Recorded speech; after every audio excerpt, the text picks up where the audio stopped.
Hare Krishna, my name is Giridhari Das and welcome back to my channel. And today the topic is a very important topic in yoga philosophy, especially if you're into the Yoga Sutras, Patanjali's Yoga Sutras, which is a topic of Samskaras. And it's going to explain to you what a samskara is and why you should learn about it, why it's important.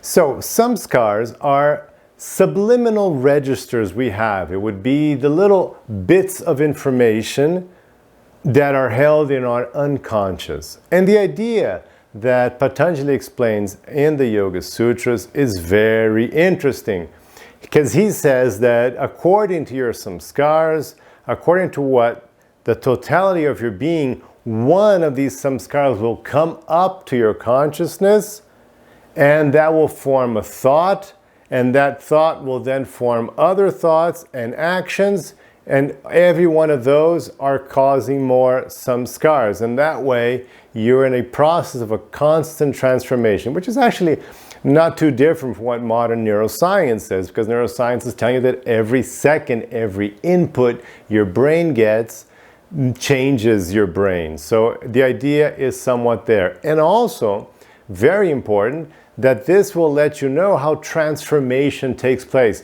why you can change, why you can become a different person. And again, yoga and neuroscience are lined up very nicely like that, because they both explain, according to what you're doing, what you're thinking, what you're saying, these things are changing. Of course, neuroscience says the brain, yoga says the self. These things are changing who you are, and therefore you can act differently and do differently and think differently in the future, because you're changing who you are right now.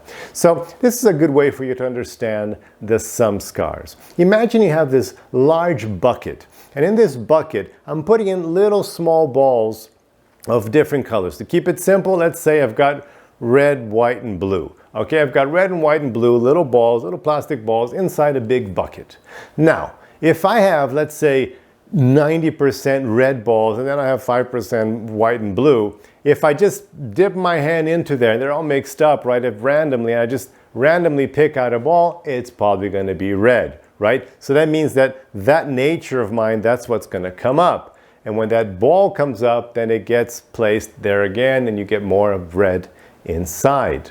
Now, it's going to be a little harder to get white and blue. But now let's say that you start purposely conceiving of blue thoughts, so you're creating more blue thoughts, so you're eliminating, because you have a fixed number of thoughts, so you're eliminating red and you're putting in a blue. So if you keep focusing and working on blue, after a while you're going to have, let's say, 50% blue, and then only 30% red or 10% white, So now you're changing the mix. So now when you randomly, a thought comes up, it's going to be more, there's a more chance it's going to be blue, and it used to be like 90% red. Do you understand? So as you change, you can change anywhere in the system.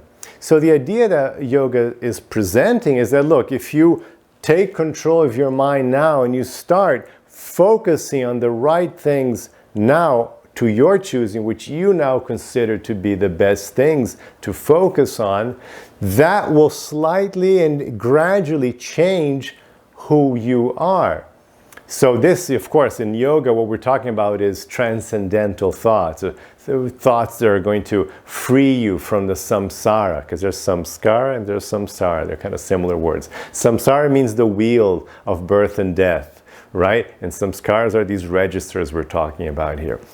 So the more you focus on, let's say you're doing a meditation, you're doing a prayer, you're just focusing your mind on Krishna, on Radha Krishna, you're uplifting your mind, transcendental, divine thoughts, you're focused on your Dharma. So the more you're doing these yogic things, focusing on Dharma and the here and now and the divine, the more you're creating these registers of these moments, which are then substituting the other registers you had there in the past.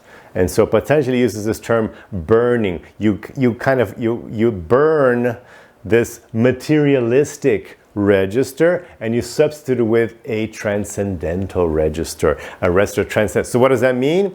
And that's what we experience as we progress, and you can experience this, maybe you have already, and I've certainly have, and Patanjali describes this in the Yoga Sutras.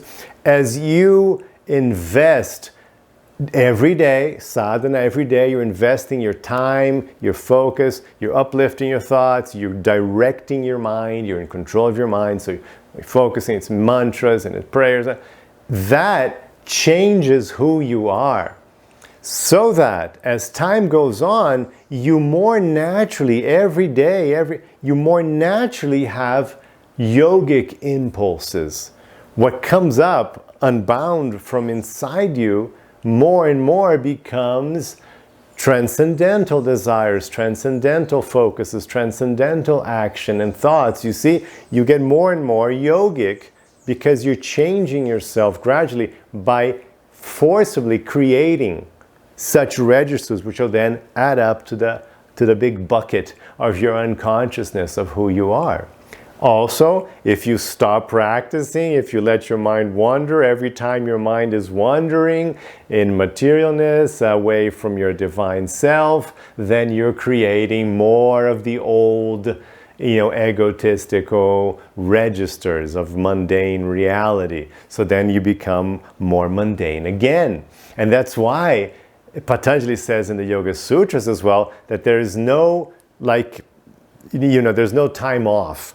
He says either you're progressing or you're degrading yourself. There is no middle point, which is a really interesting concept. No middle point. Either you're making yourself better or you're making yourself worse at every moment. Because of this. Because your thoughts either will be transcendental, yogic, or not. And if they are yogic, then you just became a little more yogic. That's like the who you are. Your bucket is a little more yogic. And if they're not, then you just made it worse again. So it's a very important concept of samskaras and a very practical point of view. I like to give you that hope of change, of transformation, how you can do it, and how it seems so difficult in the beginning.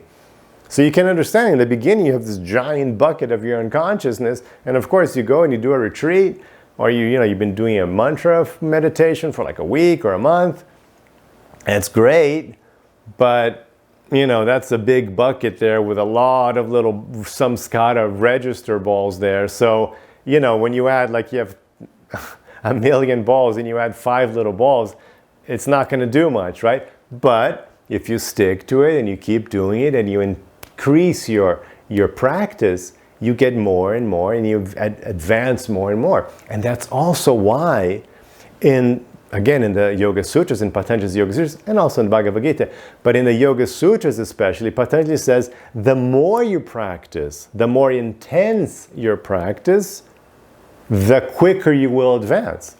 It's just, how many little balls can you put in there? Are you going to put 3 a day or 30 a day?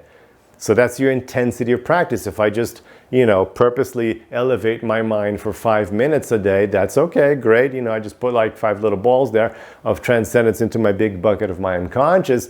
But if I, put some effort and put 2 hours, 3 hours, 4 hours, then all of a sudden I'm pouring in a lot of transcendental samskaras into the bucket of my unconsciousness. So more naturally, I'm going to transform, I'm going to change who I am, and more naturally, my mind will be yogic. It's a very important concept. It's fascinating. It makes total sense. Fascinating concept. I hope you understood. Let me know if you understood. Leave me if you have any questions. Let me know. And please, don't forget to share this video and like and subscribe as well, because it really helps get the channel out, helps YouTube understand the content is worthwhile. So I appreciate your help in that sense. So thank you very much. Have a wonderful day. Hare Krishna.